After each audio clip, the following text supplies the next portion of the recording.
Hello guys, अब हम start करते हैं डावर्स में। ठीक है, ये है customary practice and the law. ठीक है, dower, types of dower, nature of the dower, Muslim women's right on non payment of dowers और वेदर हेरिटेबल और ट्रांसफरेबल। ठीक है, अब पहले हम समझते हैं कस्टम क्या होता है। कस्टम होता है एक लॉन्ग स्टैब्लिश प्रैक्टिस जो पहले से चलती आ रही हो एक कम्युनिटी में। ठीक है, कंसिस्टेंटली।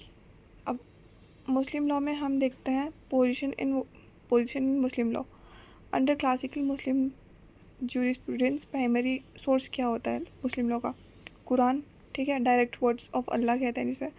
सुन्ना, हदीथ कलेक्शन जो प्रॉफिट मोहम्मद में है, ने दिया है। और फिर देखते हैं इज्मा, मतलब एग्रीमेंट बिटवीन लर्न स्कॉलर्स। ठीक है, और फिर आ जाता है हमारा कियास, एनालॉजी, मतलब जो दूसरा सिमिलर केस होता है उसे देख के जो आगे केस बढ़ाते हैं। ठीक है, जो कस्टम होता है is not a primary source, वो कोई प्राइमरी सोर्स नहीं है। It is recognize if it does not contradict Quran और हदीथ, मतलब अगर वो दोनों में से किसी में को काट ना रहे हो उसके प्रिंसिपल्स, तब हम कस्टम फॉलो कर सकते हैं। ठीक है, कंडीशन ऑफ वैलिड कस्टम। अब वैलिड कस्टम क्या होता है? वो एंशंट हो, पुराना हो और कॉन्टीन्यूस चला आ रहा हो। ठीक है, सर्टेन हो, उसमें कोई चेंज ना हो रहा हो और डेफिनाइट रहे।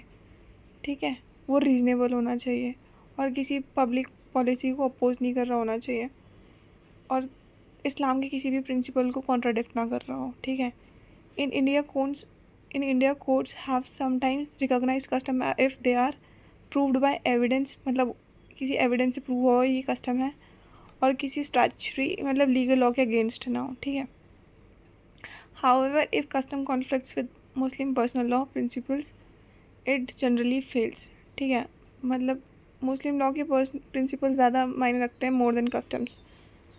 अब हम देखते हैं डावर क्या होता है। डावर का मतलब इसे मेहर भी बोलते हैं। एक ही सम ऑफ मनी होती है और प्रॉपर्टी या फिर प्रॉपर्टी जो हस्बैंड बाउंड होता है अपनी वाइफ को देने के लिए as a mark of respect at the time of marriage. मतलब जब शादी होती है तो हस्बैंड को अपनी वाइफ को मेहर देना पड़ता है, जिसे हम डावर बोलते हैं। ये एक ऑब्लिगेटरी पेमेंट होती है, मतलब ड्यूटी होती है एक हस्बैंड की अपनी वाइफ को मेहर देना। ये लीगल राइट होता है वाइफ का। और जो कंसिडरेशन ऑफ मैरिज, मगर इसको हम सेल नहीं बोलते कि लड़की बेच दी, मगर ये एक ऑब्लिगेटरी पेमेंट होती है। मुस्लिम लॉ में मैरिज एक सिविल कॉन्ट्रैक्ट है and dower is one of the essential incident उस कॉन्ट्रैक्ट का। अब हम नेचर समझेंगे डावर का। ये कोई ब्राइड का प्राइस नहीं है। ठीक है, क्योंकि वो पेमेंट उसके फादर को नहीं जारी होती है।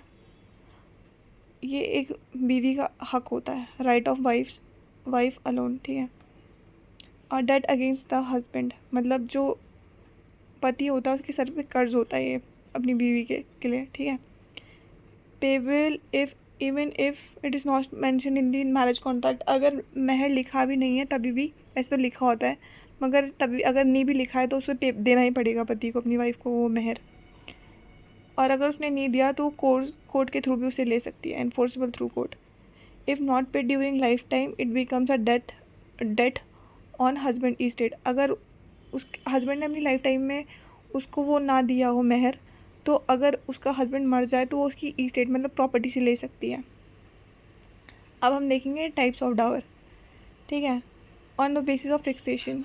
एक होता है स्पेसिफाइड डावर जिसे हम बोलते हैं मेहर मुसम्मा, मतलब ये अमाउंट फिक्स्ड होता है eight the time of marriage या फिर शादी से पहले, शादी के टाइम पे, शादी के बाद, ये फिक्स्ड रहता है। ठीक है, इसकी कोई मैक्सिमम या मिनिमम लिमिट नहीं होती। अब हम देखेंगे प्रॉपर डावर, उसे बोलते हैं मेहर मिसल, जिसमें अमाउंट फिक्स्ड नहीं होता। मिसल में अमाउंट फिक्स नहीं होता, मुसम्मा में फिक्स्ड होता है। ये डिटरमाइन होता है according to status of wife, मतलब बीवी का कैसा स्टेटस रहा है, या तो फिर डावर ऑफ फीमेल रिलेटिव, उसके रिलेटिव को कैसा डावर मिला है। फिर देखते हैं सोशल पोजीशन, देखते हैं उन लोगों की। फिर हस्बैंड की फाइनेंशियल कंडीशन कैसी है उसे देने के लिए। ठीक है, आप देखते हैं on the basis of time of payment, prompt dower जिसे मुअज्जल बोलते हैं, मतलब उसी टाइम देना पड़ता है। ठीक है, wife can refuse conjugal rights until paid, मतलब वो रहने से उसके अपने हस्बैंड के साथ मना कर सकती है जब तक उसको वो मेहर ना मिले। और वो उसके उसके अपने हस्बैंड के ऊपर केस भी फाइल कर सकती है अब रिकवरी के लिए महर की। डेफर्ड डावर मतलब जो फ्यूचर डावर होता है, ठीक है, उसे मुअज्जल बोलते हैं, मुअज्जल।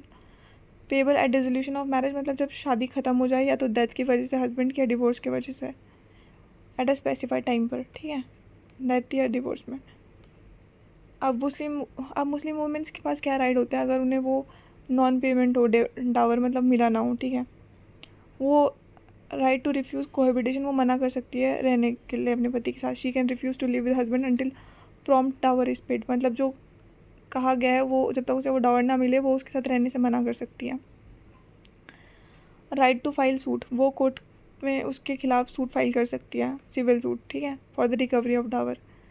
Right to retention, if husband dies and dower unpaid, if she can retain his property in his position until payment. अगर हस्बैंड मर जाता है और डावर उसे उसकी वाइफ को नहीं मिला तो वो उसकी प्रॉपर्टी से ले सकती है, पोजिशन अंटिल पेमेंट, ठीक है। डावर एज डेट, डावर एक डेट बन जाता है मतलब कर्ज बन जाता है पति के सर में, असिक्योर्ड Dawar. Recoverable from husbands property मतलब वो अपने पति की प्रॉपर्टी में से ले सकती है जिसको, ठीक है, महर को। पेड बिफोर इनहेरिटेंस डिस्ट्रीब्यूशन मतलब जो जैसे उसकी ज़मीन बिक्री होगी हस्बैंड की और वो मर गया तो वो उससे अपना हिस्सा ले सकती है महर का, ठीक है। अब हम देखेंगे ये हेरिटेबल है कि नहीं है, मतलब आगे ट्रांसफ़र हो सकता है कि नहीं हो सकता, और ट्रांसफरेबल है कि नहीं है, ठीक है। इज डावर हेरिटेबल, अगर उस if wife dies before receiving dower her legal heirs can claim it from husband, it forms part of her estate. अगर बीवी मर जाए तो जो उसके लीगल एयर्स होते हैं जैसे उसके माँ बाप हो सकते हैं, ठीक है, तो वो उसके हस्बैंड से वो डावर क्लेम कर सकते हैं। It is treated as a debt before distribution of inheritance. अब हम देखेंगे ट्रांसफरेबल है कि नहीं है, तो डावर ट्रांसफरेबल है, वाइफ कैन ट्रांसफ़र इट या फिर किसी को गिफ्ट कर सकती है, असाइन कर सकती है या फिर माफ़ कर सकती है। रेमिशन इज़ कॉल्ड हिबाए महर, ठीक है, गिफ्ट आउट डावर को बोलता है हिबाए महर। और जो ट्रांसफरेबल होता है वो वॉलंटरी होना चाहिए मतलब उसकी मर्ज़ी से होना चाहिए और बिना किसी कोर्जन फ्रॉड के होना चाहिए। अब इसके फीचर्स देख लेते हैं। जो डावर है वो मैंडेटरी है इन मुस्लिम लॉ, ठीक है, ये एक लीगल डेट होता है मतलब एक लीगल कर्जा होता है हस्बैंड पर।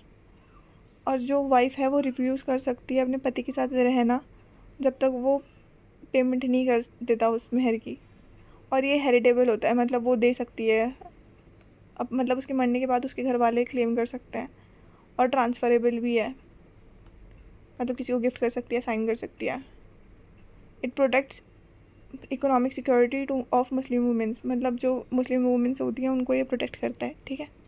इसमें इतना ही था। Thank you guys.